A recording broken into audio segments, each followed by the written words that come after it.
Good morning. Welcome to Queen of the Classroom. I'm your lovely host, EQ, the Education Queen. I want to talk about yesterday.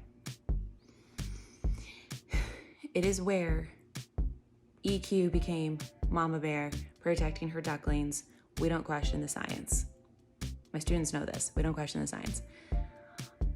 But I'm going to back it up with talking about my oldest daughter's coach. He had sent out this podcast for parents to listen to. It's just about tips of how to best support your child. And while I was listening to the podcast, then it got me thinking, I do a lot of these things. And I don't mean that as being cocky or conceited, but I do a lot of these things. And so I don't know if I'm supposed to use conceited right there. I don't think I was supposed to, actually. I should just stick to cocky. Okay, we're gonna rewind that and say, I don't mean to be cocky, but there we go. But I do a lot of the things that the podcast had mentioned. One being lead with curiosity. So for example, if I believe a student, and I've talked about this before on a different podcast, if I believe a student is cheating because I see them looking on someone else's paper, then I wouldn't automatically go, oh, you're cheating, you have an F, that's it. I know some teachers that would do that, but I would not. What I would do is lead with curiosity. Can you tell me why I saw your eyes on so-and-so's paper?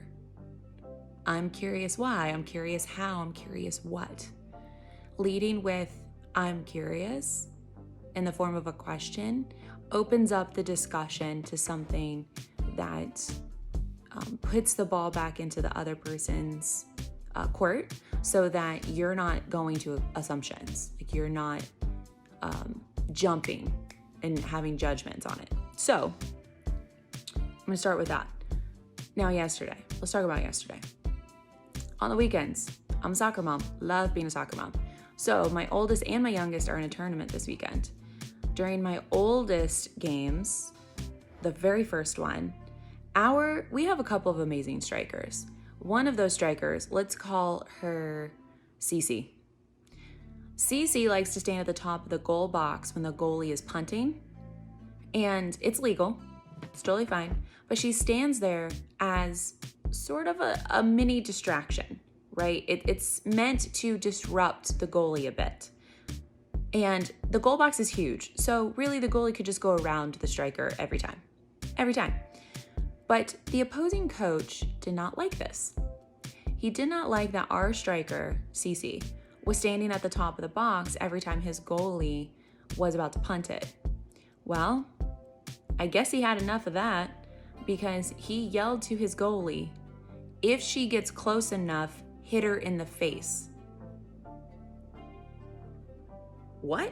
He yells it though. His players' parents can hear it. His players can hear it. We can hear it. I'm sitting next to Cece's dad. Cece's dad immediately is like, yeah, good job, coach. Good job. Good advice, coach. I'm like, woo. I mean, I want to do the same thing. I want to yell at him too. And I'm like, I got you. After the game, Cece's mom also wants to go talk to the coach. I was like, no, I'll take care of it.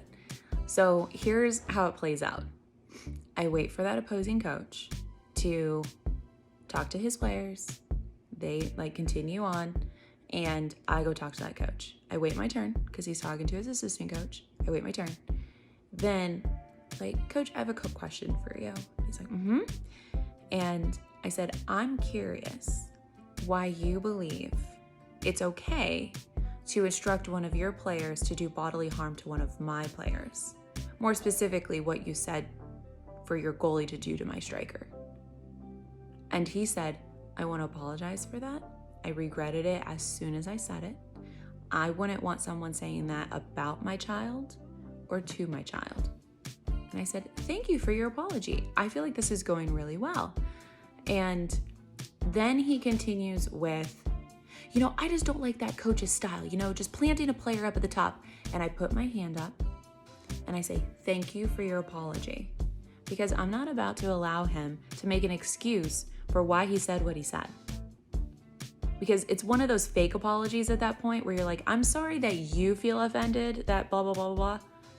That's not an apology at all. So I didn't want it to get to that point. So I just said, thank you for your apology and good luck in the rest of the tournament. If he were to not apologize, I already had in my head a few more questions that I would ask as like a leader with 11-year-old girls. What you say matters. I mean, what you say matters anyway, but what you say matters to these 11-year-old girls. So if he weren't going to apologize, then this conversation would have continued. Now, we parted ways. I called Cece's mom and dad, explained how the conversation went. It went really well. So here's why I went and approached that coach. In the past, we've played some teams with some pretty nasty parents. They yell, they curse, they yell so much at not only their own kid, but they yell those types of things where it's like push her. Like, they're 11, okay? They're 11. And I don't say anything, but it hurts me inside to not say anything to those other parents. And I don't know if it's that I'm afraid of what they might say or do to me, or like maybe my coach would be upset by me saying something to the parents.